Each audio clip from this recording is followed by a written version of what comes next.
there, welcome to the channel or welcome back. My name is Angela and today I have a plant haul to share with you guys. If that sounds interesting, stick around. If you've been following my channel this year, then you may recall that I am in the process of creating or expanding on a mostly native perennial and shrub bed. And it's getting kind of packed and full finally. I've been working on this for a few years now, and this year in particular I am very bent on just loading this thing up with plants. So I am going to show you the 4 new ones, no 3 that I've added this past week. Let's do it. This is the bed here. It's just a little retaining wall bed on the side of our house, and it doesn't look like much right now, but trust me, it is worlds better than it was when we bought this place a while back. And I'm trying to stick to mostly native perennials and shrubs, and because of that, and as I'm learning more and changing some things up, that means some changes have been made to this bed. Some things have been taken out, new things added in, but today I want to show you the new ones that I've added in. One thing that I have started doing recently when I buy a plant, I pull, if there's not like a plant tag like stuck in the soil that I can pull out, but this sticker is on the pot, I go ahead and pull this off, and usually it'll come off in one piece like this, and then just stick it on a piece of plain white paper and keep this in my little file folder where I have like kind of, it's not 100% complete, but trying to keep a record of things that I've planted here if they're perennials, and hopefully they'll be around for a while.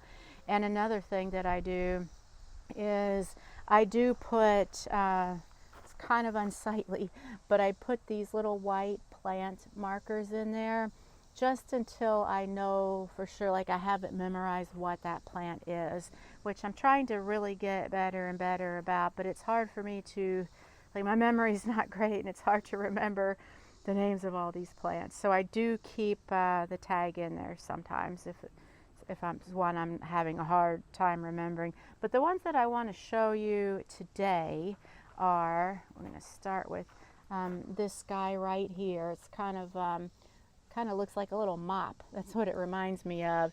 That one is, and I'm going to just read some of the attributes or characteristics of the plant from my little tag here while I show it to you. This one is called Pocahontas Beardtongue. The botanical name is Penstemon digitalis Pocahontas. It's sun to part shade, and this bed here does get full sun for sure. This attracts butterflies and it's deer resistant. We do have heavy deer pressure here, so that's very nice. It gets lavender pink bell-shaped flowers, and it attracts hummingbirds and butterflies. Sorry if I'm all over the place here. I'm trying to get the camera to stay where I want it to be. 36 inches tall in flower. It is an American native. The foliage is, I guess it turns burgundy in the fall, or maybe when it first comes out. It doesn't say. It just says burgundy foliage and red stems. The flowers stand tall on strong stems, attracting pollinators. In the fall and winter, songbirds feast on its seeds. Easy to grow, low maintenance, to do best in drier soils, which is good because this bed, it does tend to stay pretty dry. I am trying to amend it with some compost and shredded leaves over the years just to slowly build up and make the soil better.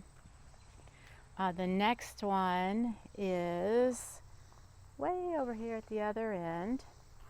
And I think I've already shown you guys these Cheyenne Spirit coneflowers. I bought a pot of those and I was able to divide it up into 3 little segments, and I planted all 3 of those interspersed throughout this bed. But the next one in this recent haul is this one right there with the purple flowers. I'll try to get in closer for you. And this one is Very Van Gogh Speedwell. That is the common name, and the botanical name is Veronica Very Van Gogh. Let's see if I can take it in even closer. I love that it was blooming when I bought it. Those purple flowers are so nice. And this gets 18 to 20 inches tall by 20 to 24 inches wide. Rosy purple flowers in the summer, which we are seeing now. let's see, mid to late summer it blooms. Heavily branched scapes extend the bloom period and attract butterflies. This one, I had a hard time finding out if it's native or not, and I kind of getting the impression that it's not. Either way, it's not invasive. So that is another rule of thumb that I have as I go forward. I'm trying to do at least 50% native plants anytime I plant, and preferably more than 50%. If I'm doing anything that's not native, it cannot be considered, like I'm not okay if it's classified as invasive. And we do have some invasives on our property that need to be removed, but that's going to be a massive, we have 4 acres here, so we've got a lot of honeysuckle, and that's going to be a massive project. Maybe next year we'll get started on that. The next one is Autumn Sun, Black-Eyed Susan. It is this tall one here. And even though we've gotten rain, yay, for the last couple of days, it's still droopy just because of the heat, I think. But I can see the little buzzy insects all over it, so that is good. And the botanical name is called Rudbeckia laciniata herbson. I'll put this here in case I butcher that. Hopefully that is legible and showing up for you guys. I'll list these plants in the description below too, in case you're interested in looking them up and finding out more. This one is full sun, of course, deer resistant, attracts birds. Golden flowers in late summer, an outstanding native prairie plant, 5 to 7 feet tall, 2 to 3 feet wide. And it's a goldfinch magnet. Shiny green leaves are topped with loose clusters of bright golden yellow flowers in August and September. Prefers moist, rich soils, but is very adaptable. And they do say that it combines well with native grasses.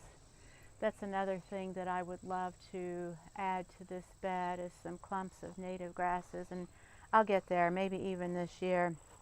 I am so focused on this bed. I'm still maintaining my veggie garden to the extent that I can this year. Getting all this rain we've had in the past 2 weeks after weeks of drought, the rain has been helpful, but I feel like my focus has kind of shifted to this perennial bed here. One thing I noticed too, when we put this little short wall in right here. My husband did that, and he did a great job considering he'd never done anything like that before. I feel like I should have filled the bed, the whole planting area, higher with soil, because it seems like the plants are kind of sunken down in there. But I thought what I'm going to try to do, and this might not happen till next year, is to layer maybe 3, 4, even maybe 5 inches of mulch and shredded leaves. Maybe 4 inches would probably be about as thick as I would go with that. But yeah, so that's the latest, greatest, and I don't know how well it's showing up on the camera, but the bed really is filling in. I'm really pleased with how it's coming along. I've kind of got some other potted things here that I need to get planted. One other plant that I got with this latest plant haul, but that's not going to go in this bed, is this viburnum. This is called a Wentworth cranberry bush viburnum, and I don't know if the price is showing up, but it's $59.99. The nursery where I got these, local nursery, was doing half off of trees and shrubs, so I got that guy for $30 and 20% off of the perennials. So I made out like a bandit on these 4 plants. But this is going to be a decent sized shrub with this gorgeous coloring here. I love the light green combined with the rust color on the foliage. So pretty. That's going to go somewhere else out on the property. It does also need full sun, so I'm still kind of scoping out and looking for a place for that. And in the short time that I've been out here recording this, while it's not extremely hot today, it's really humid because of all the glorious rain that we've had. I've got like sweat running all down my face just from standing here talking. So I'm not complaining. I'm so happy that we got the rain. Like, thank you. So happy to get the rain. But my point is that it's still pretty. It's like a sauna. It's pretty moist out here. So I'm going to head back in. And I hope that you'll tune back in next week when I will have an update on the veggie garden for you. There's some great things, kind of great things going on there given the struggles that it's had this year. And thank you so much for hanging out with me today. I appreciate you stopping by. Let me know how your garden is growing this year. Are you into the native plants? What's your favorite one? Let me know in the comments. And until next week, bye.